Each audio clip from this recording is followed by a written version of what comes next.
It's pushing back at the real men who Yeah. are out there, first of all, to act more manly, but also the ones that have got kids, sons, to put more focus into making sure that they don't, leave their sausage at the barbecue, as we say.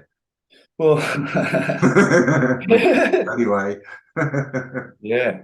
I'm gonna take myself a heart of revolution, gonna make my contribution. I can handle myself.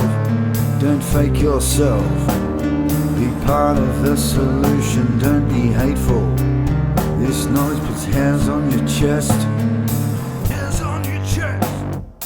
Hands on your chest. Hands on your chest. Put hands on your chest.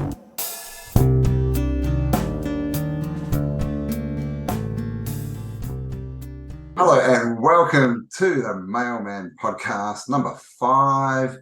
I'm Campbell. We've got Gaz here with us again, and this is where we talk about all things from a male perspective, a mailman perspective. We deliver, right? We deliver the mail. We welcome all the women as well. So welcome everyone, and welcome Gaz. How you doing? Yeah, good, bud. Yeah. Really good.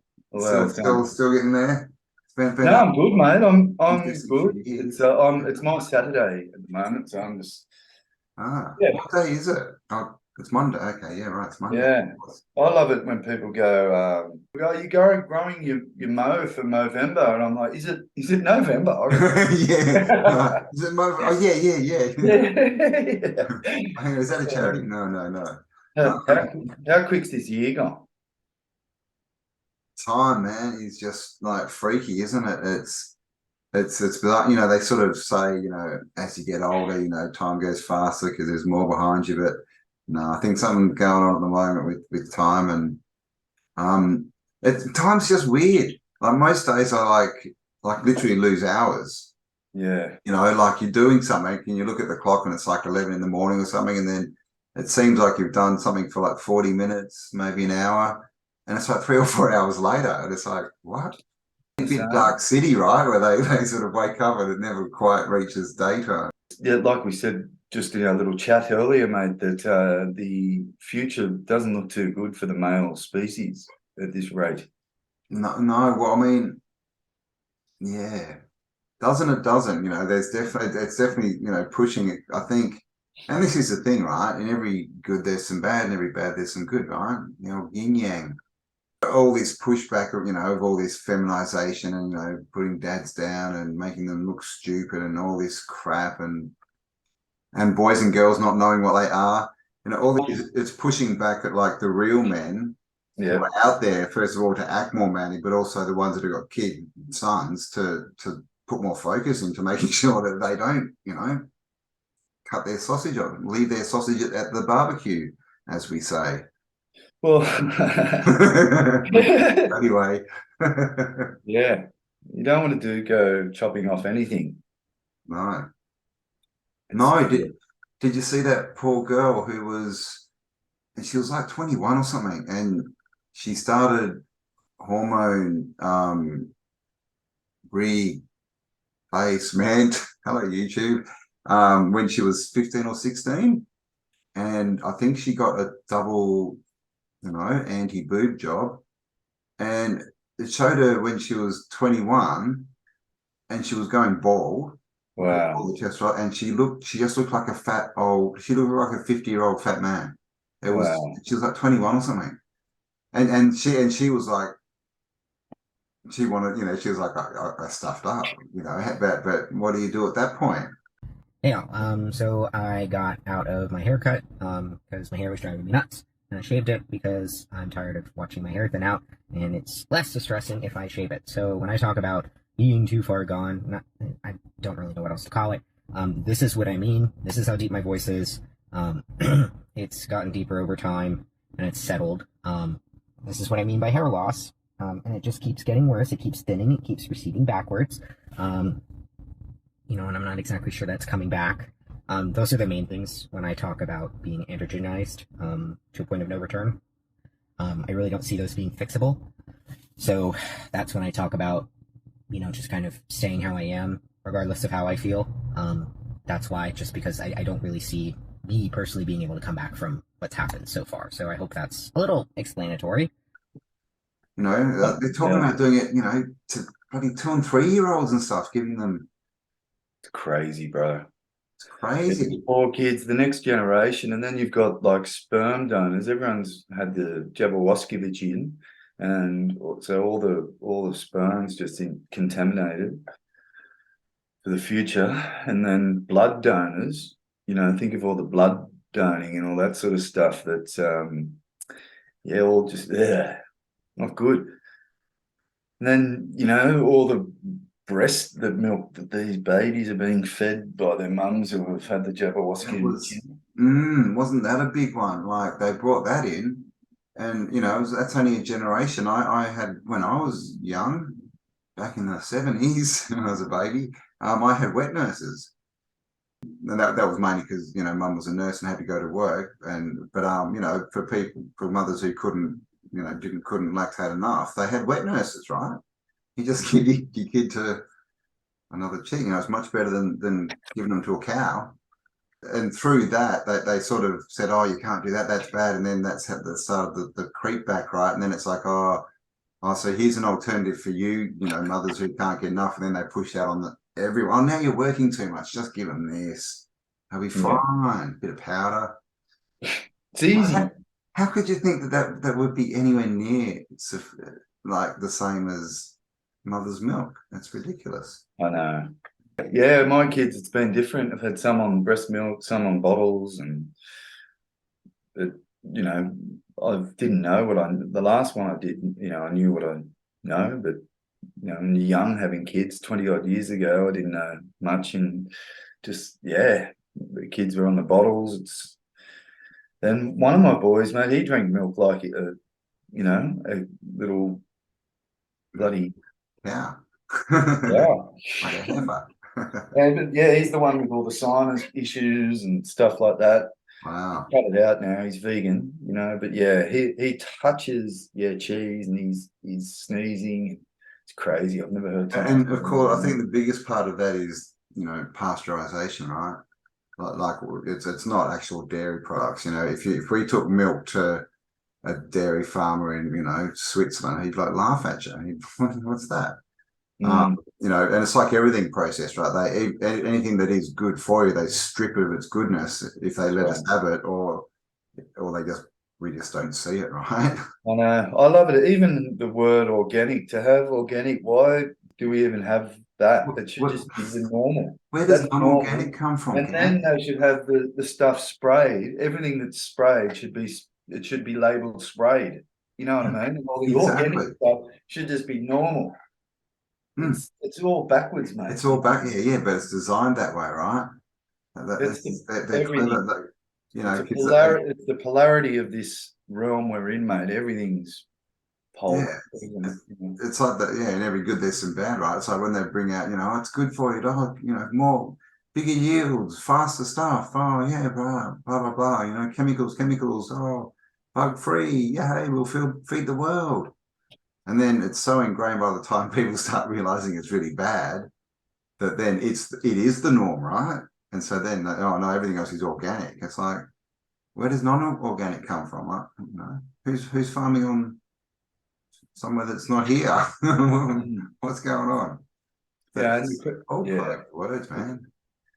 Food, that's a big thing, mate. Food, like with regards to what we're putting in our bodies. There was a good interview you did with that Melissa lady the other night too on your did you like Autodidactic channel. We'll mention that again. Go to Autodidactic and learn some stuff with Cambell. She triggered a few people. Mate, people don't like to think, you know, and that's the whole thing about. I love anyone who's got some new information. You know, a lot of it you go, where the fuck do they get this stuff from? You know. But you just got to listen. Yeah, this is the thing, and you know, I've interviewed lots and lots of people, and been interviewed by lots of people, and you know, it's not like I come away or go in believing everything they believe. You don't believe everything that anyone believes. It's just, and this is what people don't get. It's just a conversation. That's it. You know, and that they've got some ideas you can use, you've got some they can use, and you converse, and you both come out with more than you went in, right? That's the plan. But people just love to assist judgment, right? And this is the thing, right? When you judge things, you charge them, right? Because you give them a positive or negative charge. So you literally put them in charge of you. Right? When you can see it as it's just life, then it's not in charge of you, right? Because if it's negative, every time you think of it, you've got, you've decided what it is, and it's bad. But if it just is, you can see the good and the bad in it. So don't let thoughts get in charge of you, guys. And be aware of that trigger. We all get it. Like, why is something triggering you? If someone's saying it, why is it triggering you? And it's 99.9% of the time it's you, not them. Yeah, So mate, the thing I thought really cool that that you were sort of saying that any relationship, and you just think about this, guys, that you feel yourself once you're in a relationship, or you're even chasing, or even texting a girl, whatever, that energy from you, that real inner you, it's you're giving it away. Yeah. And it's all part of the matrix, and it really does. I call it the matrix, but that I just find it pulls you in, and then along with that comes all that. If that person's not in line with your thoughts, especially being autodidactic, and all the other stuff we think, you're taking on that person then, and then you're in the matrix. There's no. Yeah. So it's like when you're bored, when there's a hole in you, right? There's been bored in you, right? This is boring, right? It's creating a hole in you. So you get these two people with holes in themselves, and they think that each other's going to fill their hole, in an energetic way, guys. Get your mind out of the gutter.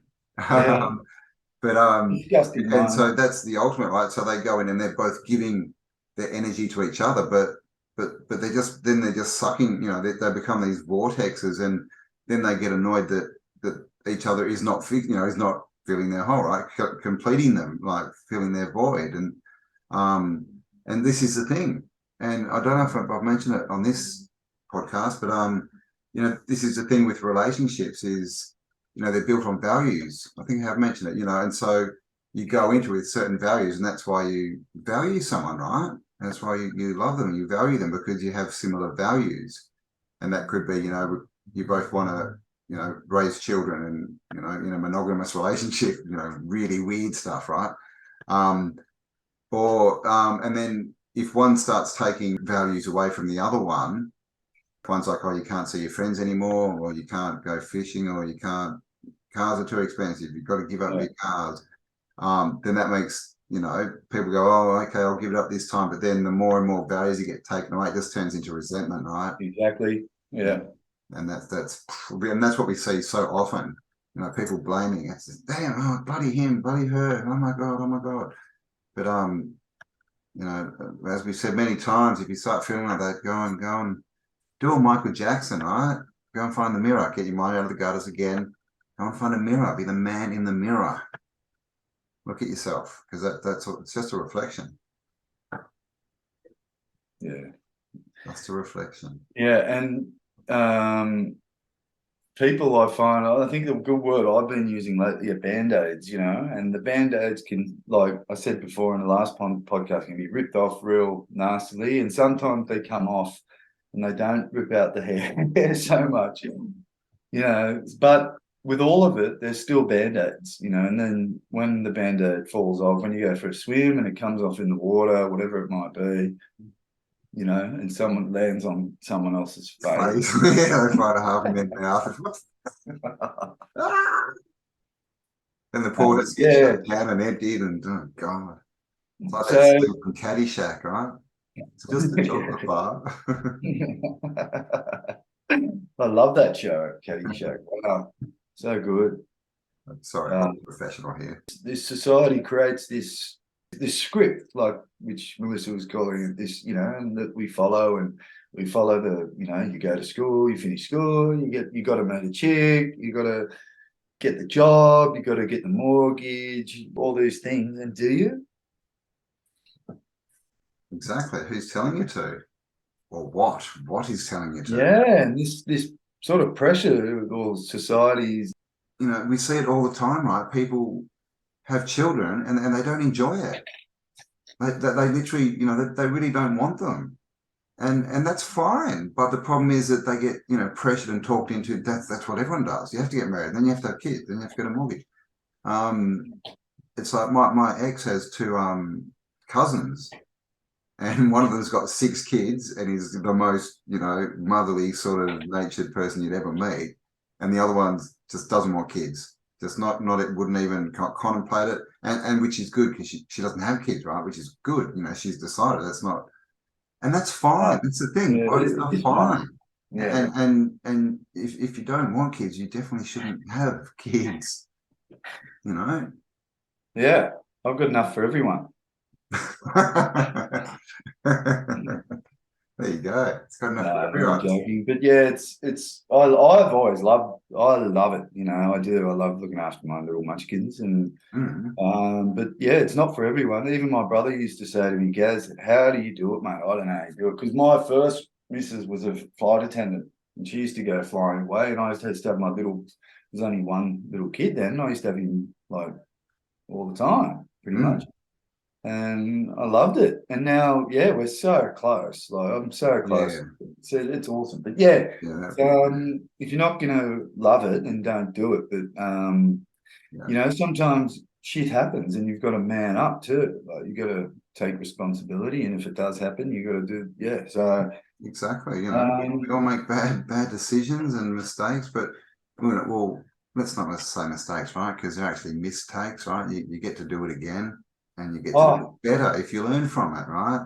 But we all do things, just make decisions that give us challenges, shall we say? Because, you know, having kids is never a mistake in that, but you may end up in a situation where you decide, well, I've got kids, but you know, I'm not going to stay in this relationship just because we've got a child, or I'm not going to do this or whatever. But once you have a child, of course, then that is your responsibility for the rest of your life, like it or not.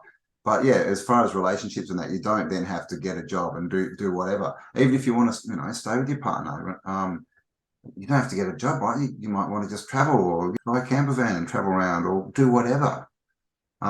Just do what you believe in is really the main thing, and follow your heart and don't get trapped. Don't be scared to say, well, I'm going to back up.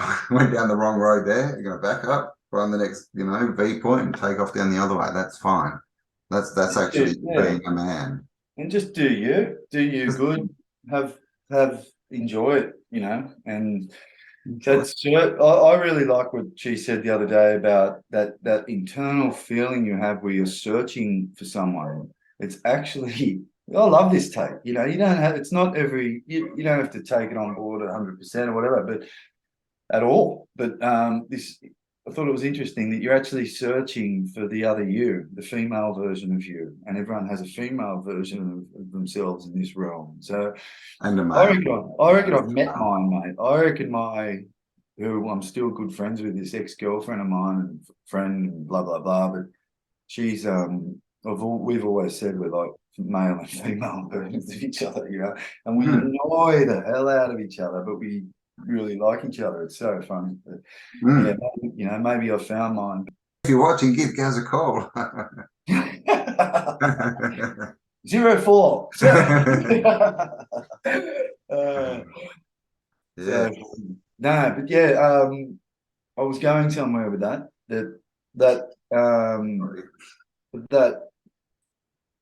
seeking, right? It just takes you away from yourself. Yeah. And also like what you're looking for is probably yourself, right?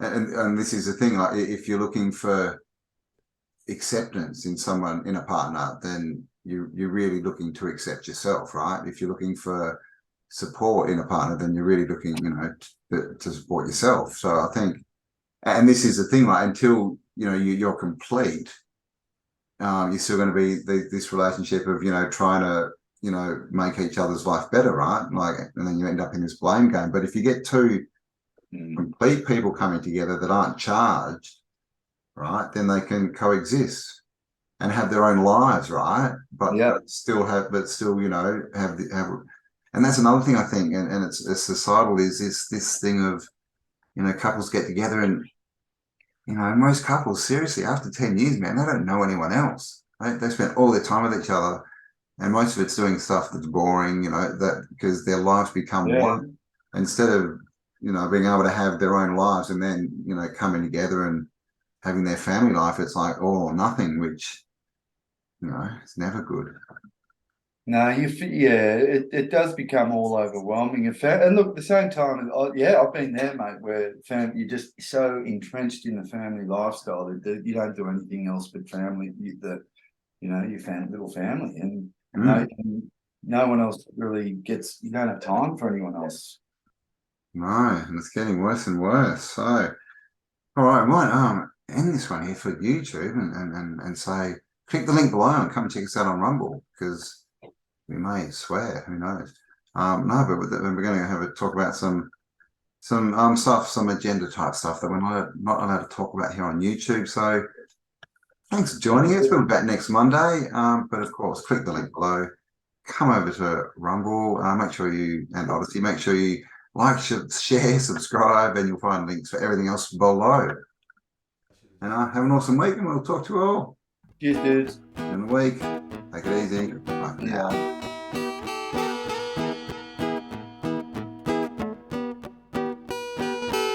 I always thought it was up to me to make a difference. Means nothing to sheep.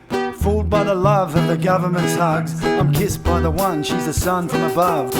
Ain't it funny in a room full of test ya? Making money for the moon, I betcha. Ain't it funny I'm your groom and I get ya? I'd see best when I see she's wet. If I had the chance, I'd swim oceans and sing. Slap a smile from your face, you got nothing to bring. Two hands, great flick, thanks Heath Ledger. Elixir on election. I will, I won't ever be that man, ever be that man again. I will, I won't ever be that man, ever be that man again.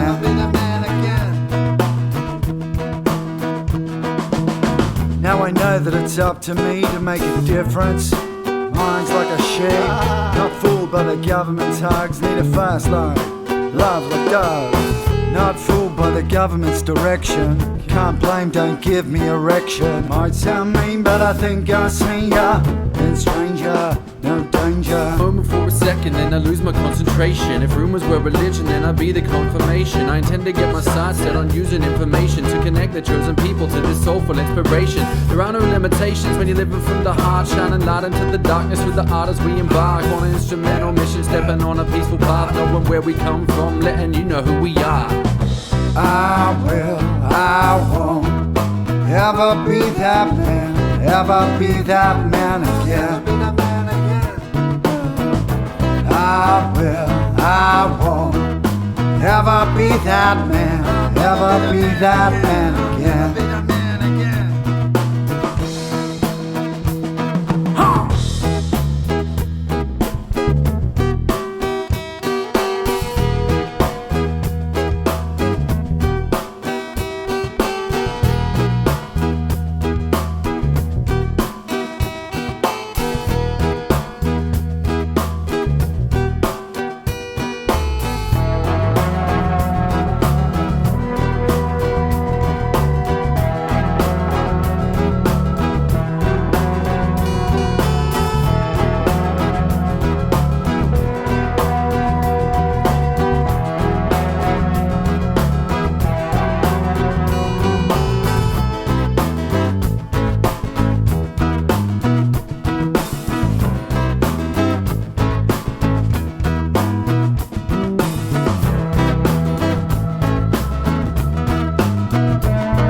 won't ever be that man, ever be that man again.